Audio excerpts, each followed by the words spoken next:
सबसे पहले मैं हैदराबाद शहर की जनता का हृदय से धन्यवाद करना चाहता हूं, क्योंकि आज जिस प्रकार का स्वागत हैदराबाद के रोड पर मैंने देखा है, शायद ही मैंने तेलंगाना में, हैदराबाद में, अन्य हिस्सों में भी इस प्रकार का स्वागत देखा है। जिस गर्मजोशी के साथ हैदराबाद की जनता ने भारतीय जनता पार्टी के नेताओं का स्वागत किया है और अपना समर्थन इस चुनाव में मोदी जी के नेतृत्व पर, हमारे प्रदेश नेतृत्व पर और भारतीय जनता पार्टी के लिए जताया है, इसलिए मैं हैदराबाद की जनता का हृदय से धन्यवाद करना चाहता हूं। पूरे रोड पर जहां पर भी गए, 1 इंच भी जगह खाली नहीं दिखाई पड़ती थी और मुझे भरोसा है रोड शो को देखकर कि इस बार भारतीय जनता पार्टी सीट बढ़ाने के लिए, संगठन बढ़ाने के लिए नहीं लड़ रही है। इस बार चुनाव के बाद हैदराबाद में मेयर भारतीय जनता पार्टी का होगा, ये हैदराबाद की जनता ने स्पष्ट कर दिया है। मित्रों, हैदराबाद के अंदर विश्व भर के आईटी हब बनने की सभी संभावनाएं पड़ी हुई है, मगर आईटी हब तब बनता है जब इसके अनुरूप इंफ्रास्ट्रक्चर यहां पर बने, और इंफ्रास्ट्रक्चर, शहर का इंफ्रास्ट्रक्चर, अर्बन इंफ्रास्ट्रक्चर बनाने का जिम्मा म्युनिसिपल कॉरपोरेशन का होता है। हालांकि केंद्र सरकार और राज्य सरकार की अनेक प्रकार की ग्रांटें मिलती हैं, मगर इसका इम्प्लीमेंटेशन ये शहर के शासन के हाथ में, म्युनिसिपल कॉरपोरेशन के हाथ में होता है। और मुझे कहने में कोई संकोच नहीं है कि जिस प्रकार का कॉरपोरेशन यहां टीआरएस और मजलिस के नेतृत्व में चला है, वो हैदराबाद को आईटी हब बनने के लिए, विश्व का आईटी हब बनने के सबसे बड़ा रोड़ा है। अभी ही बारिश में पानी भर गया, लगभग 7 लाख लोगों के घर में परेशान हो गए, पानी भर गया। 6 साल से स्टॉर्म वाटर की एक भी लाइन, इसका सिल्टिंग नहीं हटाया गया, नालों का सिल्टिंग नहीं हटाया गया। पानी नहीं भरेगा तो क्या होगा? मजलिस साथीदार है, मजलिस के इशारों पर अवैध कंस्ट्रक्शन चलते हैं, एपीसमेंट होता है। इसके कारण पानी की निकासी के मार्ग के अंदर अवैध कंस्ट्रक्शन जो हुए हैं, उसने भी पानी भरने में, जमाव होने में बहुत बड़ी भूमिका निभाई है। मैं हैदराबाद की जनता को विश्वास दिलाना चाहता हूं कि एक बार आप भारतीय जनता पार्टी को यहां मौका दीजिए। हम सारे इलीगल कंस्ट्रक्शन जो पानी की निकास के मार्ग में है, उसको हटाकर कभी भी हैदराबाद के अंदर पानी भरे ऐसी स्थिति नहीं लाने देंगे। मैं आज ये प्रेस वार्ता में ये भी पूछना चाहता हूं कि जब पानी भर गया तब श्रीमान केसीआर कहां थे? उनके निवास के सामने की कॉलोनियों में भी पानी भरा। हम भी मीडिया को ध्यान से देखते हैं, कहीं पर भी मुख्यमंत्री ने ना कोई दौरा किया, ना कॉरपोरेशन की बैठक की, ना विधायकों के साथ घूमते दिखे, ना स्थानीय सांसदों के साथ घूमते दिखे। जब हैदराबाद की जनता इतनी बड़ी मुसीबत में थी, तब मुख्यमंत्री कहां थे? ओवैसी कहां थे? हैदराबाद की जनता के मन में ये बहुत बड़ा सवाल है, जिसका जवाब उनको देना पड़ेगा। मित्रों, हम वादा करते हैं कि गुड गवर्नेंस को हम हैदराबाद के अंदर जमीन पर उतारेंगे और हैदराबाद को विश्व का आईटी हब बनाने की दिशा में सभी अनुरूप कदम उठाए जाएंगे। और ये भारतीय जनता पार्टी का वादा है। मोदी जी जो कहते हैं वो करते हैं, हम जो कहते हैं वो होता है। चाहे 2014 का हमारा घोषणा पत्र हो या 2019 का घोषणा पत्र हो, हमने सारे वादों पर अमल किया है। मैं हैदराबाद की जनता को 5 साल पहले एक घोषणा पत्र टीआरएस ने भी दिया था, जिसको प्रचिन्ह आशीर्वाद मजलिस के भी थे। मैं कुछ सवाल यहां पर छोड़कर जाना चाहता हूं। कल वोटिंग है, मेरी आशा है शाम को केसीआर जी इसके जवाब दें। एक तो आपने 100 दिन की योजना का वादा किया था, इसका हिसाब किताब हैदराबाद की जनता मांगती है। क्या हुआ? 100 दिन छोड़िए साहब, 5 साल पूरे हो गए।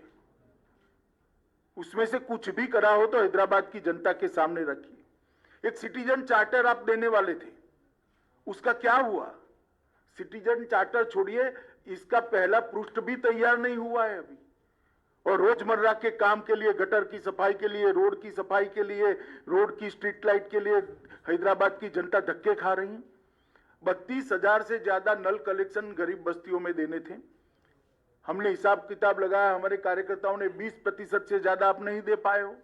कब दोगे? वादा तो 5 साल का था। गरीबों के लिए 1 लाख घर बनाने थे, 1100 से ज्यादा नहीं बना पाए, जबकि मोदी जी ने 1,35,000 गरीबों के घर के लिए तेलंगाना को पैसा मुहैया करा है, मगर आप इंप्लीमेंट नहीं कर पाते हो। आपके फार्म हाउस से बाहर निकलकर सचिवालय में आओगे तभी तो शायद कभी इंप्लीमेंटेशन होगा। भूसी नदी के साथ साथ 42 किलोमीटर का 6 लेन रोड बनाना था। मेरा सभी मीडिया वालों को निवेदन है कि आपकी वैन जरा भूसी नदी के किनारे किनारे घुमाकर वो 6 लेन का रोड हैदराबाद की जनता को एक बार दिखा दीजिए जरा। हैदराबाद की जनता श्रीमान आपसे पूछती है कि वादों का क्या हुआ। 15 डंप यार्ड बनाने थे, एक डंप यार्ड का बोर्ड भी तो दिखा दीजिए। कहां गए वो 15 डंप यार्ड? 4 प्रेक्षागृह रविंद्र भारती की तर्ज पर आप बनाने वाले थे, क्या हुआ? 10,000 करोड़ की एक योजना लेकर आए थे आप, कहां गया 10,000 करोड़? कब खर्च किया? म्युनिसिपल कॉर्पोरेशन के बजट का योग भी बना ले तो इतना नहीं होता है। एक हुसैन सागर को स्वच्छ तालाब बनाने का, एक स्वच्छ स्पॉट बनाने का, टूरिस्ट स्पॉट बनाने का वादा किया था। मैं अभी अभी हुसैन सागर के पास से आया हूं, आप हर रोज जाते हैं, मैं इसके बारे में कोई और टिप्पणी नहीं करना चाहता। गांधी और उस्मानिया हॉस्पिटल की तर्ज पर 4 नए अस्पताल बनाने थे, हमें तो दिखाई नहीं दिए। मोदी जी ने एम्स में मेडिकल कॉलेज दिया, मजदूरों की जो अस्पताल है इसमें भी मेडिकल कॉलेज दिया और अस्पतालों को कंप्लीट करने का काम मोदी जी ने किया। अरे साहब वो तो छोड़िए, आपने कुछ नहीं किया। मोदी जी ने एक आयुष्मान भारत योजना लाए हैं जिसमें हैदराबाद के अर्बन गरीब के लिए 5 लाख रुपए की पूरी हेल्थ का खर्चा भारत सरकार उठाने वाली है। आपने पॉलिटिकल रीजन से मोदी जी हैदराबाद में लोकप्रिय हो जाए इसलिए उसका भी इंप्लीमेंटेशन नहीं किया और हैदराबाद के गरीब को आपने 5 लाख रुपए के स्वास्थ्य योजना से महरूम रखा है। आज हैदराबाद में कोई भी गरीब बीमार पड़ता है तो उसको 5 लाख रुपए की दवाई नहीं मिलती, ऑपरेशन नहीं करा पाता, अपने बूढ़े माँ बाप का, अपने छोटे बच्चे का इलाज नहीं करा पाता। क्या बिगाड़ा है इन लोगों ने? मोदी जी की पॉपुलैरिटी तो वैसे ही केसीआर साहब होने वाली है। भारतीय जनता पार्टी की सरकार ने हैदराबाद और तेलंगाना के लिए काफी कुछ किया है। हैदराबाद मेट्रो प्रकल्प 16,000 करोड़ की लागत से जिसको 30 किलोमीटर लंबा बनाया, इसका उद्घाटन प्रधानमंत्री जी ने भी किया, प्रधानमंत्री जी ने ही किया। प्रतिष्ठित शैक्षणिक संस्थानों की स्वीकृति की 4 बनाए हैं। Biodiversity research centre Hyderabad, centre for innovation for defence excellence Hyderabad, ऐसे 4 बनाए हैं। 40,800 करोड़ की इंफ्रा योजनाओं की घोषणा हम पहले ही कर चुके हैं, जिसमें हैदराबाद बेंगलुरु राजमार्ग, हैदराबाद विजयवाड़ा राजमार्ग, शहरी क्षेत्र के विकास के लिए अमृत मिशन लाया। ग्रेटर हैदराबाद नगर निगम में 3.30 करोड़ मूल्य के 2 पार्क विकसित किए गए। जीएचएमसी की लिए क्रेडिट रेटिंग की पूरी करने के लिए हमने इनिशिएटिव लिया। सबसे बड़ी बात हैदराबाद शहर के गरीबों के लिए, अभी अभी कोरोना काल के बाद Modi ji PM street vendor योजना लेकर आए। ये पीएम स्ट्रीट वेंडर योजना गरीब रेडी वालों के लिए है और मुझे कहते हुए आनंद होता है कि सबसे ज्यादा पीएम स्ट्रीट वेंडर योजना का फायदा अगर किसी एक राज्य को मिला है तो तेलंगाना को मिला है।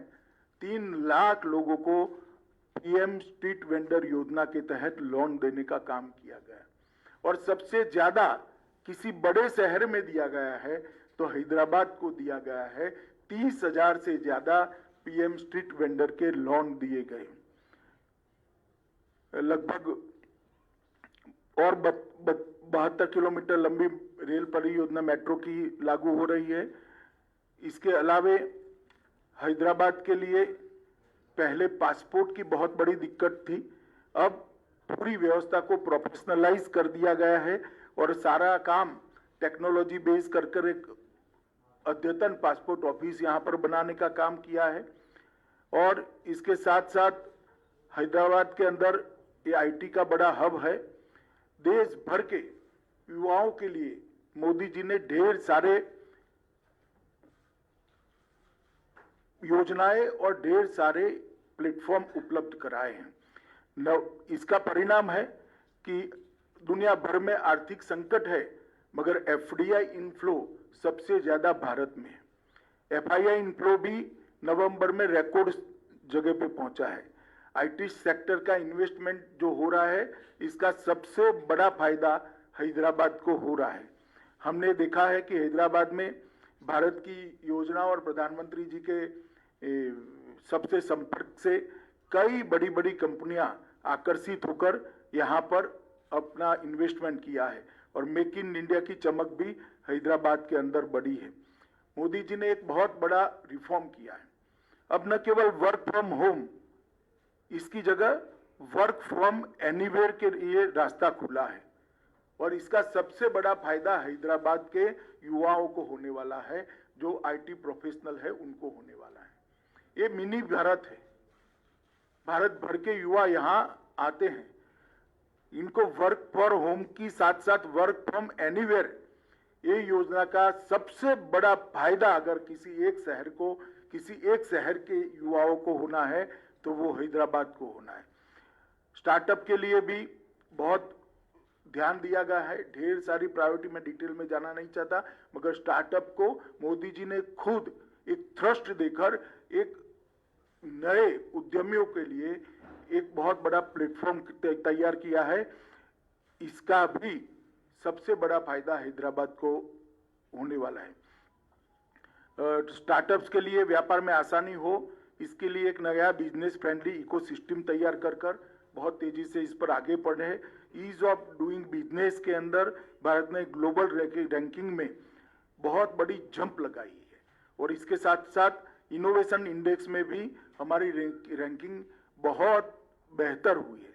मित्रों, ये सबके कारण हैदराबाद जो मिनी भारत है, मिनी इंडिया है, इसके युवा प्रोफेशनलस को बहुत, उनके लिए एक क्षितिज बहुत बड़ी खुली है और इसका फायदा हो रहा है। मित्रों, मैं अंत में इतना ही कहना चाहता हूं कि मेरे साथ हमारे प्रदेश का नेतृत्व बैठा है।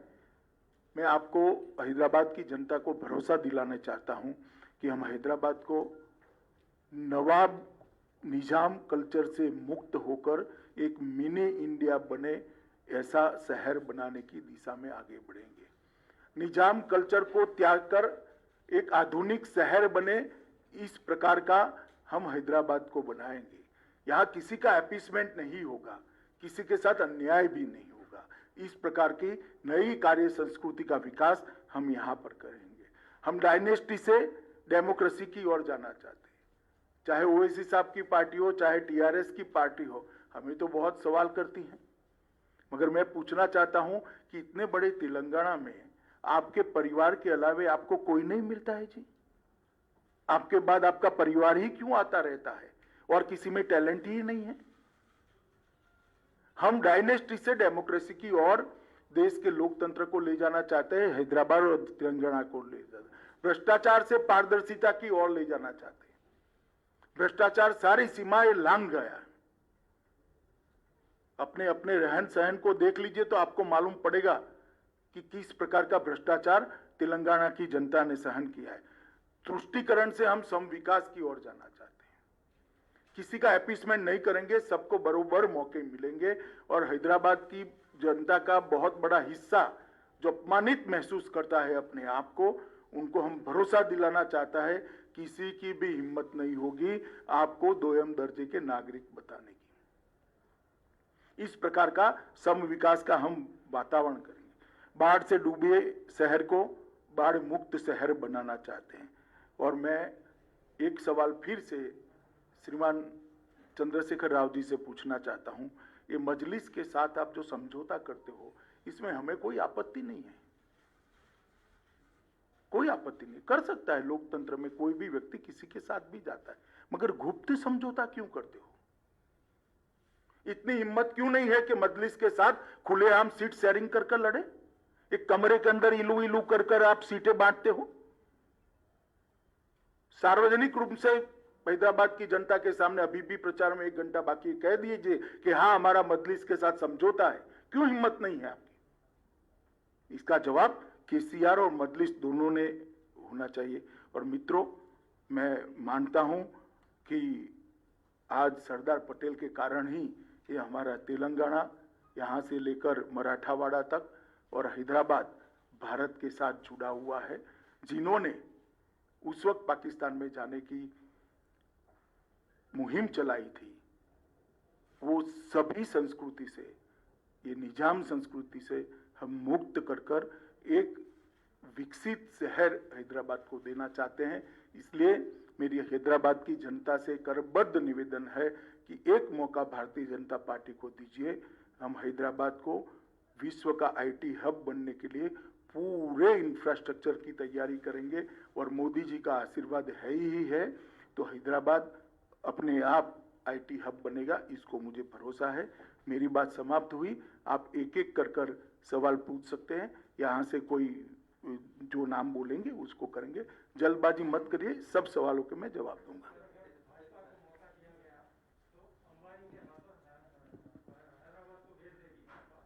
हैं?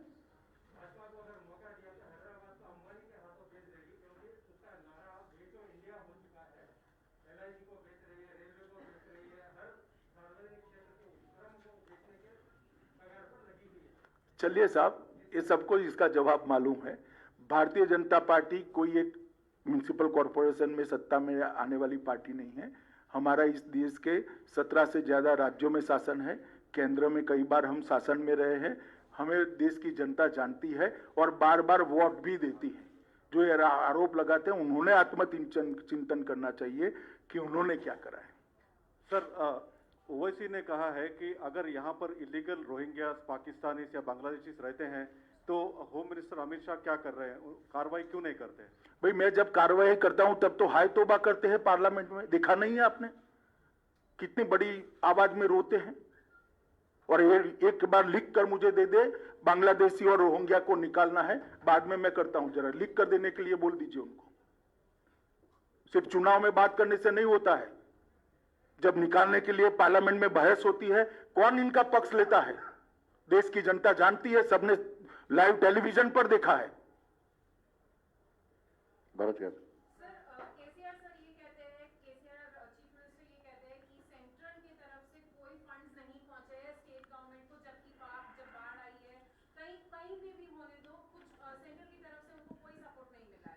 बहुत समय से केसीआर सचिवालय नहीं गई है, इसलिए इनको आंकड़े मालूम नहीं है। मैं बता देता हूं, 224.50 करोड़ फर्स्ट इंस्टॉलमेंट एसडीआरएफ का हमने दे दिया था और 3 नवंबर को 224.50 करोड़ टोटल सिर्फ हैदराबाद के लिए 500 करोड़ रुपया अप्रोक्सीमेटली हमने दिया है। जरा वो कल जांच कर ले और रेगुलरली सचिवालय में जाए तो ऐसी गड़बड़ नहीं होगी। भारत 2018 असेंबली इलेक्शन में आप तो सिर्फ एक सीट जीता, लेकिन उसके बाद सिचुएशन में इंप्रूवमेंट हो गया। पार्लियामेंट इलेक्शन में 17 में 4 सीट जीता, उसके बाद दुब्बा का बाई इलेक्शन भी जीता। अभी जीएचएमसी में कंफर्टेबल क्वेश्चन, क्या बीजेपी हाईकमांड ये मानते हैं कि साउथ में कर्नाटक के बाद तेलंगाना पोटेंशियल स्टेट है सत्ता में आने की? नहीं, बिल्कुल। हम भारतीय जनता पार्टी आज मुख्य विपक्ष की जगह ले चुकी है और अगले चुनाव में यहां पर भारतीय जनता पार्टी की सरकार निश्चित रूप से बनने वाली है। और इसके लिए हमारा तो कार्यकर्ताओं का योगदान है, जनता का सपोर्ट है, मगर केसीआर का भी बहुत सपोर्ट है। जिस प्रकार से वो सरकार चला रहे हैं तो वो यहाँ की जनता भारतीय जनता पार्टी की ओर तेजी से बढ़े। करप्शन एलिगेशंस आप लगा रहे हैं, लेकिन उसका कालेश्वरम या मिशन भगीरथ उसके ऊपर सेंट्रल एजेंसी से क्यों इन्वेस्टिगेशन नहीं कर पा रहा? चलिए, आपका सुझाव आ गया है। टीआरएस का आरोप है कि आप लोग जो बड़े नेता बीजेपी आ रहे हैं दिल्ली से सिर्फ हैदराबाद के चुनाव को पोलराइज करने के लिए आ रहे हैं। देखिए भैया, मैंने आपके 25 मिनट बात करी, पोलराइजेशन की क्या बात करी? मैं तो कभी हिंदू मुस्लिम कुछ बोला ही नहीं, कोई बात नहीं करी। डरना नहीं चाहिए किसी से। चुनाव अपने दम पर लड़ना चाहिए, अपने कामों पर लड़ना चाहिए।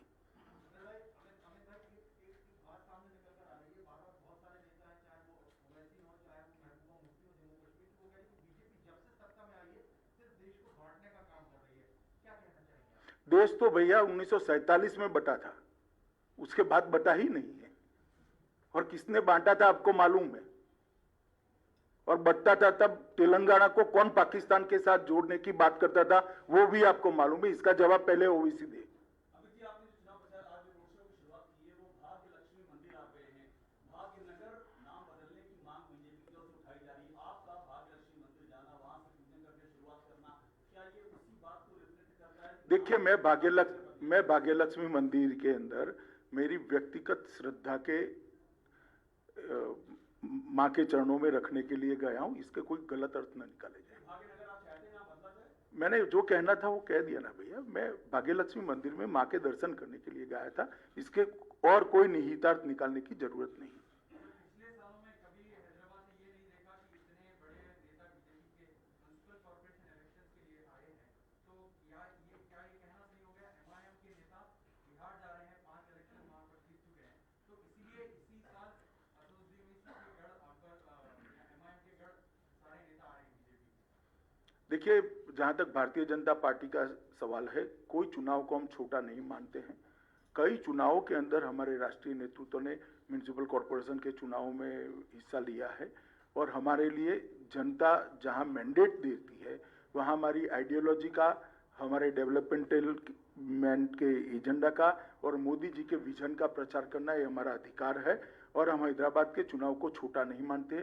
जो लोग गली का चुनाव मानते हैं वो कम से कम गली साफ करना भूल गए हैं, इसलिए उनको थोड़ी प्रॉब्लम है। गली साफ कर दी होती तो इनको इतनी बड़ी प्रॉब्लम न होती। चलो, बहस नहीं कर सकते भैया। आपका जवाब आ गया भैया। अब अमित शाह जी, मधु भारत टुडे से है। आपको 2 सवाल है। एक सवाल एक ही पूछो आप। एक पे 2 सवाल पूछूंगा। केसीआर ये बोल रहा है कि कल बात करते हुए दुबला केसीआर को मारने के लिए दिल्ली से इतने लोग बड़े लोग आना चाह रहे। और एक दूसरा सवाल क्या है कि पुलिस वाले को बिहेवियर और फोन टैपिंग हो रहा है, वो बोल रहे हैं यहाँ पर। वो 2 बातों पे क्या? देखिए, ऐसे इरिस्पॉन्सिबल आरोप मुख्यमंत्री की जगह पर बैठे हुए व्यक्ति ने नहीं दिखाने चाहिए। फोन टेपिंग का उनके पास कोई कॉन्क्रीट एविडेंस है तो मुझे शिकायत करनी चाहिए। हम तुरंत जांच करेंगे और सब पर कदम उठाएंगे। एक और, इतने दुबले व्यक्ति को हम मारने नहीं आए। चुनाव के लिए इनकी सोच क्या है? एक दूसरे को मारना होता है क्या?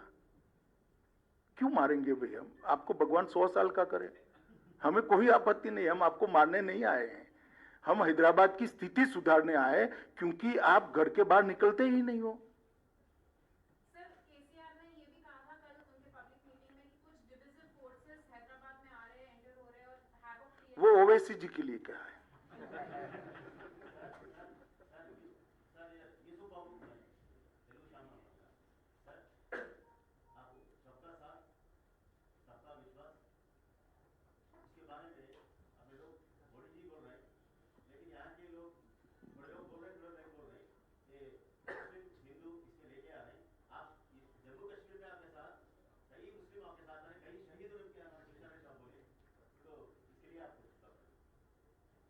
नहीं, मैं सवाल ही नहीं समझा। हाँ, तो सबका साथ सबका विकास है ही। हमने गैस, सुनिए ना, हमने गैस के सिलेंडर दिए, ना हिंदू देखा ना मुसलमान, सबके यहाँ गए। शौचालय दिया, ना हिंदू देखा ना मुसलमान, सबके यहाँ गए। बिजली का कनेक्शन दिया, ना हिंदू देखा ना मुसलमान, सबके यहाँ गए। ना क्रिश्चियन देखा ना सिख देखा। तो सबका साथ सबका विकास है ही, इसमें कहाँ दुविधा है?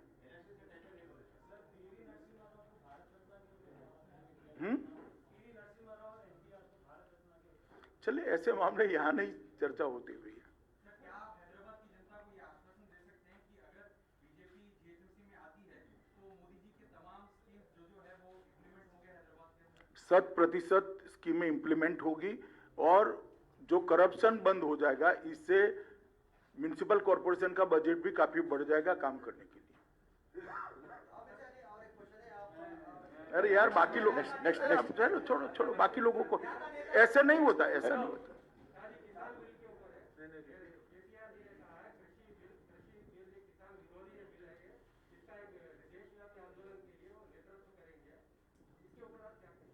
नहीं, कोई डेमोक्रेसी में सबको अधिकार है, मगर मैं इतना स्पष्ट कहना चाहता हूं कि तीनों बिल जो है किसान रिफॉर्म्स है वो किसानों के भले के लिए है और बहुत समय के बाद किसान एक जकड़ी हुई व्यवस्था से बाहर आने वाला है।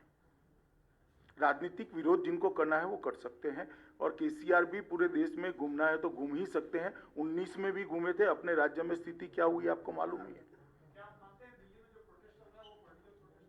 मैंने ऐसा नहीं कहा, मैं केसीआर की बात कर रहा हूं। मैंने किसानों के प्रोटेस्ट को कभी पॉलिटिकल नहीं कहा, ना कहना चाहता हूं। आप आपके शब्द मेरे मुंह में मत डालिए। मैंने स्पेसिफिक पिन पॉइंटेड केसीआर के लिए सवाल था, मैंने केसीआर के लिए जवाब दिया। एक मिनट फनियर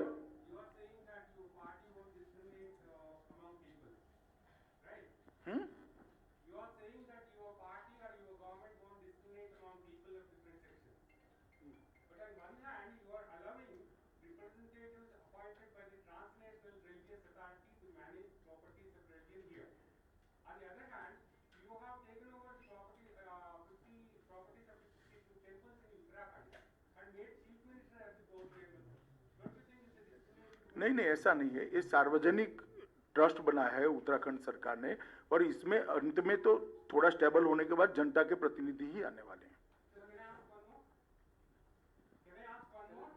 हाँ पूछिए।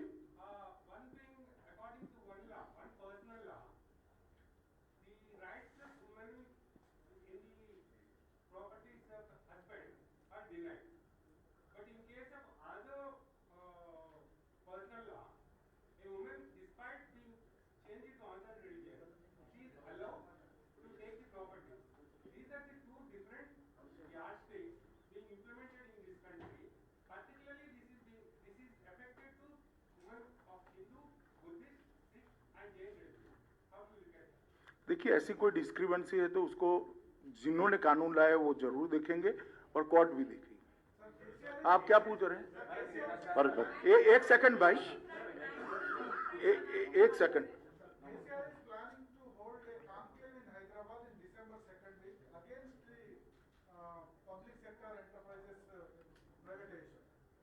देखिए केसीआर हमेशा ऐसे काम ऐसा करने का बहुत प्रयास किया। 19 में भी आपको याद होगा एक विमान किराए पर रखा था और लगभग 16 राज्य में गए थे, सीटें आधी हो गई। यहाँ ऐसी कॉन्फ्रेंस ममता जी ने भी करी थी वहां पर, याद होगा कलकत्ता में, सीटें उनकी भी आधी हो गई।